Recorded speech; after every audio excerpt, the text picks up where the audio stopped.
कहानी की शुरुआत में हमें एयरपोर्ट दिखाया जाता है, जहां हम ब्रैड नाम के एक पायलट को देखते हैं। वो तेजी से जहाज की तरफ जा रहा होता है और साथ ही साथ वीडियो कॉल पर अपनी बेटी से बात भी कर रहा होता है। उसकी बेटी कहती है कि आज सुबह मैंने न्यूज देखी थी, जिसमें बताया जा रहा था कि आप जिस एरिया में जा रहे हो वहाँ का मौसम बहुत ज्यादा खराब है, जिस वजह से और भी कई सारी फ्लाइट्स कैंसिल कर दी गई हैं। इसलिए आपको भी अपनी फ्लाइट कैंसिल करके घर वापस आना चाहिए। लेकिन ब्रैड मुस्कुराकर जवाब देता है कि मैं पहले भी कई बार ऐसे मौसम में सेफली जहाज उड़ा चुका हूँ, इसलिए तुम परेशान मत हो, मैं जल्द ही घर वापस आ जाऊंगा। ये सुनकर उसकी बेटी खुश हो जाती है और कॉल काट देती है। उसके बाद ब्रैड जहाज के केबिन में आकर को पायलट से मिलता है। को पायलट थोड़ा सा नर्वस था क्योंकि आज वो पहली बार फ्लाइट उड़ाने वाला था। तभी एक एयर होस्टेस आकर ब्रैड को बाहर बुलाती है, जहाँ एक पुलिस अफसर ब्रैड को बताता है कि इमरजेंसी की वजह से तुम्हें एक कातिल को अपने साथ ले जाना पड़ेगा, जिसका नाम टोनी है। टोनी एक बहुत ही ताकतवर और खतरनाक इंसान है जिस पर मर्डर का केस है और अब इसे जहाज के जरिए दूसरी कंट्री ले जाकर उम्र भर कैद के लिए जेल में डाला जाएगा। वो पुलिस अफसर ब्रैड से कहता है कि ये जिम्मेदारी हम तुम्हें इसलिए दे रहे हैं क्योंकि तुम एक काबिल और समझदार पायलट हो। ब्रैड मान जाता है और टोनी को सबसे लास्ट वाली सीट्स में बिठा देता है ताकि बाकी पैसेंजर्स को कोई परेशानी न हो। उसके बाद सभी पैसेंजर्स अपने सीट्स पर बैठ जाते हैं और ब्रैड जहाज के स्टाफ के पास आकर कंफर्म कर लेता है कि सभी पैसेंजर्स आ गए हैं, जिसके बाद जहाज टेक ऑफ कर लेती है। ऊंचाई पर पहुंचने के बाद ब्रैड जहाज को ऑटो पायलट पर लगाकर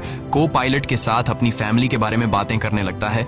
ब्रैड को पायलट को मोबाइल में अपनी बेटी की फोटो दिखाता है और कहता है कि मैं अपनी बेटी से बहुत प्यार करता हूं और हमारा इस दुनिया में एक दूसरे के अलावा और कोई भी नहीं है। दूसरी तरफ जहाज में बैठे पैसेंजर्स सफर को एंजॉय कर रहे होते हैं, लेकिन उन्हें पता नहीं था कि कुछ देर बाद उनके साथ बहुत ही बुरा होने वाला है। केबिन में बैठे दोनों पायलट्स भी खुश थे और जहाज भी नॉर्मल तरीके से फ्लाई कर रहा था, लेकिन तभी अचानक मौसम खराब हो गया और जहाज हल्के से झटके लेने लगा, जिस वजह से ब्रैड परेशान हो जाता है क्योंकि उसे कुछ ठीक नहीं लग रहा था। वो सभी मुसाफिरों को सीट बेल्ट बांधने के लिए अनाउंस करता है और रेडियो के जरिए वो कंट्रोल टावर से बात करने की कोशिश करता है, पर उसकी बात नहीं हो पाती क्योंकि मौसम खराब होने की वजह से यहाँ के सारे रेडियोस काम करना बंद कर देते हैं। तभी अचानक बिजली का तेज झटका प्लेन से आकर लगता है, जिस वजह से प्लेन जोर जोर से झटके लेने लगता है। ब्रैड पैसेंजर्स का हाल देखने के लिए केबिन से बाहर जाता है। पैसेंजर्स को देखकर ब्रैड को थोड़ा बहुत सुकून मिल जाता है क्योंकि सभी पैसेंजर्स सेफ थे, पर यहाँ अब धीरे धीरे लाइट बंद होती जा रही थी और तभी प्लेन को कई और झटके लगते हैं, जिससे ब्रैड का सिर सामने छत से टकराकर नीचे गिर जाता है और उसके माथे पर चोट लग जाती है। इस सूरत हाल को देखते हुए सभी पैसेंजर्स की हालत खराब होने लगी थी। ब्रैड जल्दी से वापस केबिन में आकर अपने साथी के साथ मिलकर प्लेन को संभालने में लग जाता है। ये उनके लिए काफी मुश्किल टाइम था। मौसम खराब होने की वजह से उन्हें आगे कुछ भी नहीं दिखाई दे रहा था। ब्रैड कहता है कि हमें प्लेन को नीचे लाना होगा क्योंकि अगर प्लेन को एक और झटका लगा तो प्लेन तबाह हो सकता है। ये लोग फौरन जहाज का अल्टीट्यूड कम करने लगते हैं और जहाज तेजी से नीचे की तरफ जाने लगता है। जहाज के अंदर मौजूद पैसेंजर्स काफी ज्यादा डरे हुए थे। तभी क्रिमिनल टोनी के साथ जो पुलिस अफसर आया होता है, उसके हाथ से मोबाइल छूट जाता है। वो अपने मोबाइल फोन को उठाने के लिए अपना सीट बेल्ट खोल लेता है, जिसकी मदद करने के लिए एक एयर होस्टेस भी अपना सीट बेल्ट खोलकर आगे आती है। अब क्योंकि प्लेन तेजी से नीचे की तरफ जा रहा था, जिस वजह से उनका सीट बेल्ट खुलते ही ये दोनों तेजी से ऊपर छत से टकरा जाते हैं। ये दोनों इतनी तेजी से छत से टकराते हैं कि उनकी तुरंत मौत हो जाती है। इतने में जहाज काफी कम अल्टीट्यूड पर आ जाता है और किसी तरह करके ये दोनों पायलट जहाज को कंट्रोल कर लेते हैं। लेकिन अब जहाज में ज्यादा पावर नहीं बची होती, इसलिए ब्रैड जहाज को एयरपोर्ट तक नहीं पहुंचा सकता था, जिस वजह से ब्रैड जहाज को नीचे लाकर समंदर में क्रैश लैंड करने का सोचता है। लेकिन तभी ये दोनों कुछ दूर एक आइलैंड देख लेते हैं, जिसके बाद ब्रैड जहाज की डायरेक्शन आइलैंड की तरफ कर लेता है और आइलैंड पर लैंड करने का फैसला करता है। कई मुश्किलों के बाद ब्रैड इस आइलैंड पर मौजूद एक रोड पर फाइनली इमरजेंसी लैंड कर लेता है। लकीली इस इमरजेंसी लैंडिंग में सभी पैसेंजर्स सही सलामत होते हैं और किसी को भी चोट नहीं आती। तभी जहाज में पीछे शॉर्ट सर्किट होता है, जिससे देखकर ब्रैड खुश हो जाता है क्योंकि जहाज में अभी भी थोड़ी बहुत बिजली बची हुई थी। सभी पैसेंजर्स के जहाज से उतरने के बाद एक एयर होस्टेस कैप्टन ब्रैड को बताती है कि क्रिमिनल टोनी को ले जाने वाला पुलिस अफसर मारा गया है और एक एयर होस्टेस भी मारी गई है। ये सुनकर ब्रैड बहुत ज्यादा मायूस हो जाता है। दूसरी तरफ एयरलाइन कंपनी का मालिक देखता है कि उसका एक जहाज अचानक गायब हो गया है क्योंकि उसने प्लेन को लैंड होते हुए नहीं देखा था और काफी देर से रेडियो खराब होने की वजह से उसका पायलट से कांटेक्ट भी नहीं हो पा रहा था। इसीलिए वो एयरलाइन कंपनी का मालिक स्कार्सडेल नाम के एक रेस्क्यू एक्सपर्ट को बुलाता है, जो ऐसे लोगों को ढूंढने का काम करता है जो मुश्किल में कहीं फंसे हुए होते हैं। एयरलाइन कंपनी का मालिक उसे कहता है कि मुझे मेरे प्लेन्स की सारी डिटेल्स चाहिए, जैसे वो कहाँ गया, उसके वर्कर्स और सभी पैसेंजर्स कहाँ हैं। जिसके बाद रेस्क्यू एक्सपर्ट अपने काम पर लग जाता है। दूसरी तरफ सारे पैसेंजर्स इस सोच में थे कि हम यहाँ क्यों उतरे हैं। ब्रैड सभी पैसेंजर्स को इकट्ठा करके समझाता है कि इमरजेंसी की वजह से हमें यहाँ उतरना पड़ा। प्लेन में अभी भी थोड़ी बहुत बिजली मौजूद है जिसे हम बाकी चीजों को ठीक कर लेंगे। तब तक आप लोग यहाँ आराम से रहें और आप लोग घबराइएगा नहीं, बहुत जल्द हम यहाँ से निकल जाएंगे। जिसके बाद ब्रैड प्लेन के पास आकर उसे ठीक करने में लग जाता है, पर वो देखता है कि जहाज में पावर काफी कम है, इसलिए उन्हें मदद का इंतजार करना होगा। ये लोग मैप निकालकर खुद ही अपनी लोकेशन देखने लगते हैं ताकि उन्हें पता चल सके कि आखिर ये लोग किस जगह पर हैं। ब्रैड का साथी को पायलट नक्शा देखकर बताता है कि हम एक प्राइवेट आइलैंड पर फंसे हुए हैं। ये जगह बहुत ही खतरनाक है। यहाँ पर ऐसे लोग हैं जो किसी सरकार या गवर्नमेंट की बात नहीं मानते। अगर इन लोगों ने हमें पकड़ लिया तो हमारी जान खतरे में पड़ सकती है और हमारी गवर्नमेंट भी हमें नहीं बचा पाएगी। ये सुनकर ब्रैड कहता है कि अब कहीं से भी करके हमें अपनी रेस्क्यू टीम को यहाँ पर बुलाना ही होगा ताकि वो आकर हम सबको बचा ले, क्योंकि यही एक रास्ता है यहाँ से निकलने का। जिसके बाद ये दोनों मदद बुलाने के लिए रेडियो ठीक करने लगते हैं, लेकिन आसमानी बिजली के टकराने से रेडियो बिल्कुल खराब हो चुका था। अब ब्रैड सभी पैसेंजर्स के पास आकर उन्हें बताता है कि किसी खराबी की वजह से रेडियो काम नहीं कर रहा, लेकिन आप सब परेशान मत हो। ब्रैड उन्हें तसल्ली देता है कि हम आइलैंड के दूसरी साइड पर जाकर रेडियो को ढूंढेंगे और कंट्रोल टावर को अपनी लोकेशन बताकर रेस्क्यू टीम को यहाँ पर भेजने के लिए कहेंगे, जो आकर आप सब लोगों को बचा लेंगे। और यहाँ ब्रैड एक बहुत बड़ा कदम उठाता है। वो कहता है कि मेरे साथ टोनी जाएगा। ये कहकर वो टोनी की हथकड़ी खोल देता है। यहाँ ब्रैड जहाज के कोपायलट से कहता है कि तुम जहाज की पावर को रिपेयर करने के काम पर लग जाओ। मैं जल्द ही किसी भी कॉन्टैक्ट के जरिए रेस्क्यू टीम को यहाँ तक लाने की कोशिश करूंगा। जिसके बाद टोनी और ब्रैड रेडियो ढूंढने के लिए जंगल की तरफ निकल पड़ते हैं। रास्ते में टोनी ब्रैड को उस पर भरोसा करने के लिए थैंक्स कहता है। अब हम इस आइलैंड पर रहने वाले आतंकवादी ग्रुप को देखते हैं, जिनके पास एक आदमी दौड़ कर आता है और वो आदमी उस ग्रुप के लीडर को बताता है कि यहाँ आइलैंड पर एक प्लेन आकर रुका है इमरजेंसी की वजह से और उसके अंदर बहुत सारे लोग हैं जो अलग अलग कंट्रीज से हैं। ये सुनकर ग्रुप का लीडर उस आदमी को कुछ पैसे देता है और ग्रुप का लीडर अपनी टीम से तैयार होने को कहता है। आइलैंड के जंगल में ब्रैड और टोनी आगे बढ़ रहे होते हैं। टोनी ब्रैड से पूछता है कि तुमने मुझे आजाद क्यों किया और अब मुझे कहाँ लेकर जा रहे हो। तब ब्रैड उसे कहता है क्योंकि मैं तुम्हारी वजह से सबको खतरे में नहीं डाल सकता और यहाँ एक खतरनाक आतंकवादी ग्रुप है जिसका मेरे साथ मिलकर तुम्हें सामना करना है। तब टोनी ब्रैड से कहता है कि मैं एक मिलिट्री बैकग्राउंड से हूँ और मैं यूएस मिलिट्री में कई साल ड्यूटी कर चुका हूँ। कुछ ही देर में पीछे से टोनी की आवाज आनी बंद हो जाती है। जब ब्रैड पीछे मुड़कर देखता है तो टोनी वहाँ नहीं था। वो ब्रैड से अपनी जान छुड़ाकर भाग चुका था और अब ब्रैड अकेले ही जंगल में आगे निकल पड़ता है। जंगल में आगे बढ़ते हुए ब्रैड एक खाली पड़ी फैक्ट्री में जाता है जहाँ वो एक टेलीफोन को ढूंढ लेता है, लेकिन वो पुराने जमाने का टेलीफोन खराब पड़ा हुआ था। जिसके बाद ब्रैड साइड पर लगे उस टेलीफोन के तार जोड़ने लगता है और टेलीफोन काम करने लग जाता है। ब्रैड जल्दी से कंपनी के हेल्पलाइन पर कॉल करता है। ब्रैड हेल्पलाइन को अपनी लोकेशन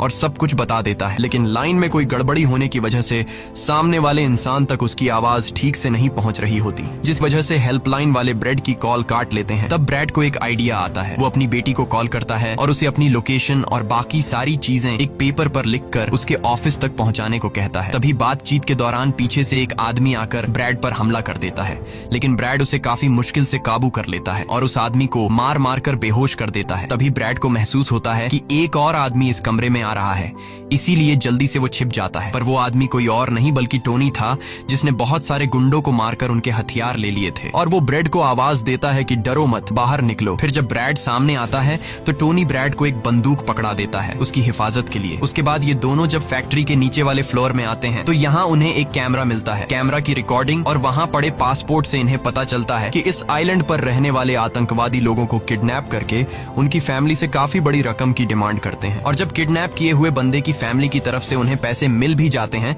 तब भी ये लोग उसे छोड़ने के बजाय मार देते हैं। ये देखकर ब्रैड समझ जाता है कि हमारे पैसेंजर्स भी खतरे में हैं। जिसके बाद ये दोनों बाहर निकलते हैं और सामने उन्हें एक गाड़ी दिखाई देती है। ये गाड़ी उस आतंकवादी की थी जो कुछ देर पहले ब्रैड के हाथों मारा गया। अब ये दोनों बाहर खड़ी गाड़ी में बैठ जाते हैं और अपने पैसेंजर्स की तरफ जाने लगते हैं। उधर सभी पैसेंजर्स ब्रैड के इंतजार में बैठे हुए होते हैं कि ब्रैड जल्द ही उनके लिए मदद लेकर आ जाएगा। तभी उन्हें किसी गाड़ी की आवाज आती है। गाड़ी की आवाज सुनकर ये लोग खुश हो जाते हैं और ये लोग समझते हैं कि ब्रैड उनके लिए रेस्क्यू टीम बुला लिया है। लेकिन ये रेस्क्यू टीम नहीं बल्कि इस आइलैंड पर रहने वाले आतंकवादी थे। वो लोग गोलियां चलाकर सभी पैसेंजर्स पैसेंजर्स को डराने लगते हैं। उन गोलियों की आवाज ब्रैड और टोनी ने भी सुन ली थी, जिसके बाद ये लोग कार की स्पीड बढ़ाकर जल्दी से प्लेन तक पहुंचने की कोशिश करते हैं। आतंकवादी ग्रुप का लीडर एयर होस्टेस से सभी यात्रियों की लिस्ट मांगता है। डर के मारे जल्दी से एयर होस्टेस उसे लिस्ट ला कर दे देती है। फिर गैंग का एक आदमी को पायलट से पूछता है कि तुम्हारा सीनियर पायलट कहाँ पर है, जिस पर को पायलट बताता है कि किसी काम से वो जंगल में गया था पर अभी तक वापस नहीं आया। तभी वहाँ पर ब्रैड और टोनी भी पहुंच जाते हैं, लेकिन ये दोनों चुपके से दूर से इन लोगों को देख रहे होते हैं। इसी दौरान एक औरत वहाँ से भागने की कोशिश करती है, पर वो लोग गोली चलाकर उसे मार देते हैं। ये देखकर ब्रैड उनकी मदद करने के लिए जाता है, पर टोनी उसे रोक लेता है और टोनी कहता है कि तुम शांत रहो, अभी जाना ठीक नहीं। गैंग का लीडर सभी पैसेंजर्स को एक बस में बैठा लेता है और गैंग का लीडर अपने 2 साथियों को वहीं छोड़कर उनसे कहता है कि जाओ, जहाज के अंदर जो भी कीमती सामान है उसे ले आओ। जिसके बाद ये लोग सभी पैसेंजर्स को अपने अड्डे पर ले जाने लगते हैं। गैंग के जाने के बाद ब्रेड टोनी पर गुस्सा करने लगता है कि वो लोग हमारे पैसेंजर्स को ले गए और तुमने मुझे जाने ही नहीं दिया। जिस पर टोनी उसे समझाता है कि वो लोग काफी ज्यादा थे, अगर तुम चले भी जाते तो इतनी बड़ी आर्मी से अकेले नहीं लड़ पाते। अब ये दोनों प्लेन की तरफ बढ़ने लगते हैं और उन दोनों गुंडों को पकड़ लेते हैं जो प्लेन से कीमती सामान चुरा रहे थे। ब्रेड गन पॉइंट पर उनसे पूछता है कि तुम्हारा लीडर पैसेंजर्स को कहां पर लेकर गया होगा, जिस पर वो बताता है कि यहाँ से कुछ दूर हमारा एक अड्डा है और वो सब वहीं गए होंगे। दूसरी तरफ ब्रेड की बेटी रेस्क्यू एक्सपर्ट के पास ब्रेड का लिखवाया हुआ पेपर दे देती है, जिस पर प्लेन का लोकेशन और सारी जानकारी लिखी गई होती है। रेस्क्यू एक्सपर्ट सैटेलाइट की मदद से प्लेन की लोकेशन का पता लगा लेता है। उन्हें पता चल जाता है कि प्लेन एक आइलैंड पर फंसा हुआ है और उन्हें ये भी पता चल जाता है कि इस आइलैंड पर एक खतरनाक आतंकवादी ग्रुप है। इसके बाद वो रेस्क्यू ऑफिसर अपनी एक प्राइवेट आर्मी के कैप्टन को कॉल करता है और उसे ये सारी सिचुएशन समझाकर उस आइलैंड पर जाने को कहता है। प्राइवेट आर्मी का कैप्टन मान जाता है और अपने साथियों के साथ एक पैसों का भरा हुआ बैग और कई सारे वेपन्स के बैग गाड़ी में लोड करके उस आइलैंड पर जाने के लिए रेडी हो जाते हैं। दूसरी तरफ ब्रेड देखता है कि उन आतंकवादियों के ले जाने से पहले जहाज के को पायलट ने जहाज का पावर सिस्टम रिपेयर कर लिया था और ब्रेड देखता है कि जहाज में पावर वापस आ गई है, जिसे देखकर वो बहुत खुश हो जाता है। अब ब्रेड आने वाले प्राइवेट आर्मी टीम के लिए अपनी यूनिफॉर्म पर एक मैसेज लिखकर छोड़ देता है और टोनी के साथ उस जगह पर निकल पड़ता है जहां गैंग वाले प्लेन के सभी पैसेंजर्स ले गए थे। जंगल के रास्ते से होते हुए ये दोनों उन आतंकवादियों के अड्डे पर पहुंच जाते हैं और ये दोनों गाड़ी से निकलकर चुपके से उस जगह में घुस जाते हैं जहां वो सारे गुंडे पैसेंजर्स को डराकर उनकी वीडियोस बना रहे थे ताकि ये वीडियोस इनकी फैमिली को भेजकर उनसे पैसे वसूल सकें। दूसरी तरफ रेस्क्यू एक्सपर्ट की तरफ से भेजी गई प्राइवेट टीम भी प्लेन के पास पहुंच जाती है, पर उन्हें वहां जब कोई नहीं मिलता तो टीम का लीडर प्लेन के अंदर जाकर चेक करता है जहां उन्हें 2 लोगों की लाशें मिलती हैं। ये वो 2 लोग थे जिन्हें गैंग के लीडर ने प्लेन में से सारा कीमती सामान चुराने का कहा था, लेकिन ब्रेड ने उन दोनों को मार दिया। प्राइवेट टीम के कैप्टन को ब्रेड का छोड़ा हुआ मैसेज भी मिलता है जो उस आतंकवादी गैंग के अड्डे तक आने का रास्ता था। आतंकवादियों के अड्डे पर टोनी और ब्रेड चुपके से उन पर नजर रखे हुए थे और जैसे ही उन्हें मौका मिलता है ये दोनों चुपके से पीछे से आकर 2 आतंकवादियों को मार देते हैं। फिर ये दोनों चुपके से आगे बढ़ते हैं और एक कमरे के बाहर जा पहुंचते हैं। इस कमरे के अंदर सभी पैसेंजर्स को कैद करके रखा गया था। अब ब्रेड इन लोगों को छुड़ाना तो चाहता था, पर वहाँ बहुत सारे गार्ड्स पहरा दे रहे थे और ब्रेड के पास दरवाजे का ताला खोलने की चाबी भी नहीं थी। इसके बाद ये दोनों एक एक करके उन गार्ड्स को मार गिराते हैं और टोनी तो हथौड़ा उठाकर कई सारे गार्ड्स को हथौड़े से मार देता है। यहाँ ब्रेड एक गार्ड से चाबी लेकर उन पैसेंजर्स को कमरे से आजाद कर देता है। वो उनसे कहता है कि जल्दी से उसी बस में बैठ जाओ जिसमें तुम सबको आतंकवादियों ने यहाँ लाया था, और वो सभी जल्दी से उस बस में जाकर बैठ जाते हैं। तभी टोनी ब्रेड के पास आकर बताता है कि यहाँ से गाड़ी के जरिए बाहर निकलने का सिर्फ एक ही रास्ता है, मगर वहाँ कई सारे गुंडे बंदूक लिए खड़े हैं जो हमें देखते ही हम पर गोलियां बरसाना शुरू कर देंगे। जब ब्रेड पैसेंजर्स की तरफ देखता है तो वो सभी बहुत ज्यादा डरे हुए होते हैं। अब यहाँ ब्रेड अपनी जान को खतरे में डालते हुए एक फैसला करता है और टोनी से कहता है कि मैं वहाँ पर मौजूद सभी आतंकवादियों का ध्यान भटकाऊंगा और तुम मौके का फायदा उठाते हुए सभी पैसेंजर्स को यहाँ से ले जाना। अब पहले तो टोनी ब्रेड को ऐसा करने से मना करता है। वो कहता है कि ऐसा करने से वो लोग तुम्हें मार देंगे, लेकिन ब्रेड कहता है कि इसके अलावा हमारे पास और कोई दूसरा रास्ता नहीं है। ये सुनकर टोनी मान जाता है। ब्रेड वहाँ से निकलकर आतंकवादियों के पास आता है। वहाँ ब्रेड गैंग के लीडर से बात करता है कि मैंने हेल्प के लिए इन्फॉर्म कर दिया है, जल्द ही यहाँ पर रेस्क्यू टीम आ जाएगी, इसलिए सभी पैसेंजर्स को यहाँ से जाने दो। ये सुनकर सभी गैंग वाले ब्रेड पर हंस पड़ते हैं और ब्रेड को पीटने लग जाते हैं। गैंग का हेड कहता है कि ऐसे कैसे इसे छोड़ दूं, पैसों के बिना मैं किसी को नहीं छोड़ता। और अब जैसे ही ये लोग ब्रेड को मारने वाले होते हैं तभी वहां पर प्राइवेट रेस्क्यू टीम पहुंचकर आतंकवादियों पर हमला कर देती है और काफी देर तक गोलीबारी करने के बाद गैंग के कई सारे लोगों को मारकर वो ब्रेड को छुड़ा लेते हैं और ब्रेड को बस में उठाकर यहाँ से निकल जाते हैं। यहाँ गैंग का लीडर देखता है कि उसके कई सारे साथियों के साथ उसका छोटा भाई भी मारा गया। ये देखकर वो बहुत ज्यादा गुस्सा हो जाता है और कसम उठाकर कहता है कि वो इन लोगों में से एक को भी नहीं छोड़ेगा और सभी को चुन चुन कर मारेगा। इसके बाद वो अपनी टीम से कहता है कि जल्दी से तैयारी कर लो, हम जल्द ही इन लोगों को मारने के लिए निकलेंगे। बस में प्राइवेट टीम का कैप्टन सभी को बताता है कि हम बस 5 लोगों की छोटी सी एक प्राइवेट टीम है जो बस तुम्हें यहाँ बचाने के मिशन पर आए हैं और हम कोई रेस्क्यू टीम नहीं है। रेस्क्यू टीम को यहाँ आने में कुछ टाइम और लगेगा। ये सुनकर ब्रेड घबरा जाता है और कहता है कि हमारे पास टाइम नहीं है क्योंकि गैंग वाले जल्द ही हमारे पीछे आएंगे और हमें देखते ही मार डालेंगे। पर मेरे पास एक आइडिया है। जहाज के पास पहुंचते ही ब्रेड सभी पैसेंजर्स से कहता है कि जहाज में पावर वापस आ चुकी है, यानी अब जहाज स्टार्ट हो जाएगा और हम लोग फौरन यहाँ से निकल जाएंगे। इसलिए आप सब लोग जल्दी से जहाज में बैठ जाओ क्योंकि हम रेस्क्यू टीम का इंतजार नहीं कर सकते। उन्हें यहाँ आने में वक्त लगेगा और अगर हम यहाँ रुके तो उन आतंकवादियों के हाथों मारे जाएंगे। ये सुनकर सारे लोग प्लेन में बैठ जाते हैं जबकि ब्रेड प्लेन की तमाम चेकिंग करने में लग जाता है और प्राइवेट टीम के लोग पहले से आने वाले खतरे के लिए तैयार बैठ जाते हैं। तभी अचानक वो आतंकवादी ग्रुप आकर उन पर हमला कर देता है जिन्हें देखकर प्राइवेट टीम उन्हें रोकने में लग जाती है और यहाँ दोनों तरफ से काफी गोलीबारी होती है। पर इस प्राइवेट टीम के पास काफी अच्छी गन्स थी जिस वजह से वो बहुत सारे गुंडों को मार देते हैं। ब्रेड जल्दी से प्राइवेट टीम के लीडर को बताता है कि मैं अगले 5 मिनट बाद जहाज को स्टार्ट करने वाला हूँ और तुम सब भी जल्दी से जहाज में चढ़ जाना। इसके बाद ब्रेड टोनी के पास जाता है और उसका शुक्रिया अदा करता है कि तुमने मेरे इतने मुश्किल वक्त में साथ दिया। ब्रेड खुद को गोलियों से बचाते हुए अंदर जहाज में आकर अपने केबिन में बैठ जाता है और अपने साथी को पायलट के साथ मिलकर प्लेन को स्टार्ट करने में लग जाता है। उधर टोनी के पास गोलियां खत्म हो जाती हैं और जब वो बुलेट्स ढूंढने के लिए प्राइवेट टीम का बैग चेक करता है तो उसे वहां पैसों से भरा हुआ एक बैग मिलता है। लेकिन इस वक्त टोनी पैसों को छोड़कर दूसरी बैग से गोलियां निकालकर दोबारा आतंकवादियों से लड़ने लगता है। यहाँ तब तक ब्रेड भी प्लेन को राइट साइड पर घुमा देता है। अब प्राइवेट टीम के सोल्जर्स भी एक एक करके जहाज में चढ़ने लगते हैं और टोनी उन्हें कवर फायर देता है। पावर आने की वजह से रेडियो भी काम करने लग जाता है। अब ब्रेड को प्लेन कंपनी का मालिक बताता है कि मैं तुम्हें कोई सुरक्षित जगह बता दूंगा जहां तुम जा सकते हो। अब सभी लोग जहाज में चढ़ जाते हैं पर टोनी नहीं चढ़ता। वो पैसों से भरा बैग लेकर वहां से भागने लगता है क्योंकि अगर वो इनके साथ प्लेन में वापस गया तो पुलिस वाले उसे फिर से पकड़कर जेल में डाल देंगे। गैंग का लीडर अपने साथियों को मरता हुआ देखकर गुस्से से पागल हो जाता है। वो प्लेन के सामने रॉकेट लॉन्चर लाकर उन्हें एक ही झटके में उड़ाने का सोचता है लेकिन सही टाइम पर टोनी उसे देख लेता है। अब टोनी जल्दी से बंदूक उठाकर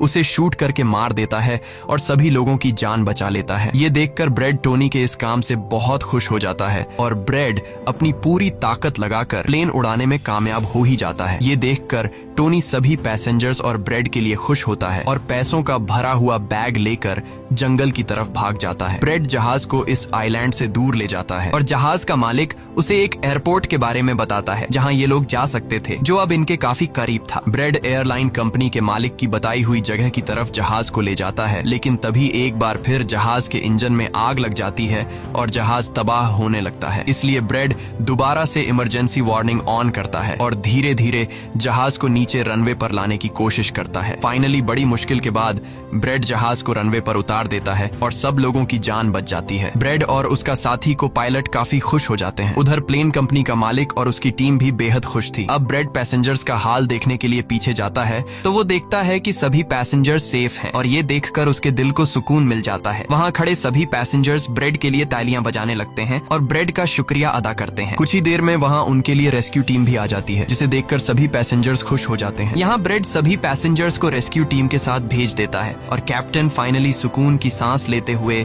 जहाज की सीढ़ियों पर बैठकर अपनी बेटी से कॉल पर बात करता है। इसी के साथ ये कहानी खत्म हो जाती है। अगर आपको वीडियो अच्छी लगी हो तो हमारे चैनल को सब्सक्राइब और वीडियो को लाइक जरूर कीजिएगा।